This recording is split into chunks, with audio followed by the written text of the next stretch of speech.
Dolzine from Building and Blogging. I'm going to show you how to make a hockey stick putter. Whipped cream with cherries and strawberries on top. Don't stop. Keep the door locked. Don't knock. Alright, so to make the hockey stick putter, it's pretty easy. I broke it down in just a few categories that makes it pretty simple to make it. Everybody loves this thing. It's pretty noticeable when it sticks out of your bag. Everyone's seen the movie, knows what it is, and want to take pictures with it and test it out. So it's a pretty cool project here to make, and if you don't want to make one yourself, you can always get it at my store. Alright, I'll show you how to make it here. The first step is just kind of visualizing, I cut this off already, but taking your putter and line it up, because this is at an angle and this is at an angle. So using this, you're going to be bending over with your hand halfway down. So you can see the angle. I have it here. It's about 67. You can make this however you want by putting your bolts on. So just kind of doing a quick visualization of where you want to cut, because you always want to, measure twice, cut once. So this is pretty much measuring. You can make a template. There's a lot of ways to do this, but I would just kind of see where you want to make your cut ahead of time, and then you can do that on the next step. So the next step, you're going to want to cut off the putter head. You can use a vise or just hold it down and then just use a saw and cut down. You make sure you have fine tooth blade to cut the metal, or a metal cutting blade. That'll make it a lot easier for you. Just cut this off all the way down here until you cut the putter head off, and then move on to your next step. Next step is you're gonna wanna cut off the blade of your mini hockey stick.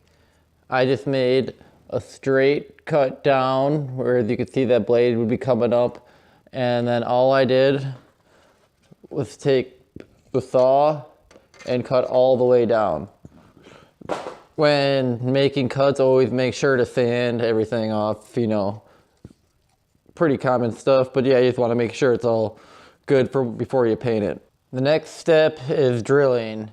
So you're going to be drilling 4 holes total, that's it. But you're drilling through metal and then deciding what you use for your blade. It could be plastic, so that could be easier to drill through. So you're going to make 2 drill holes on here.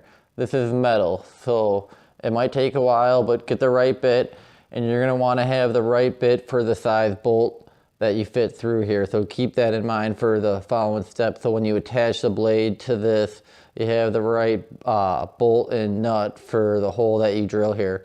You don't want to be too big or too small, so you don't go through the edges of the putter head here. So it's only going to be 4 drills, but make sure you line it up correctly where you drill on both. As you can see, I made a mismarked drill, so I might patch that up, but I made a template out of this now, so I know in the future. So that's why it's always good to make templates. So now you're gonna wanna drill. Just take your drill and then put it in the vise again, hold it down and mark your holes on both and drill away. You drill out the holes on here, and then I got these bolts here that I just attached them with nuts on the other side. Pretty straightforward. Just make sure you get the correct width, length, and all that. That's why, you kind of always want to plan ahead for when you're drilling the holes, so you know which bolts you already have and you want to do it all at once. I got everything in the description, but all you do is slip them through and then attach your bolts. Again, I break this all down on my blog at buildingandblogging.com, but just another step here before painting, you want to tape this off. I'm not sanding this. A lot of stuff you want to sand, but this I'm just going to spray a primer, and then always with painting, you want to spray primer, make sure it's good, spray on your paint, and then always add a clear coat to help it from keeping it getting scratched and anything like that. So I'm not going to go into that because it's pretty much just painting it. I hang it from the ceiling, and then I tied string around this so then it hangs, so then nothing's touching and I don't have to move it or anything. So that's just a little tip for you there on painting. So to make it authentic, just add the black patch there. I just use Velcro. I put it on this side because I'm left-handed. You can put it on that side if you're right-handed, or both.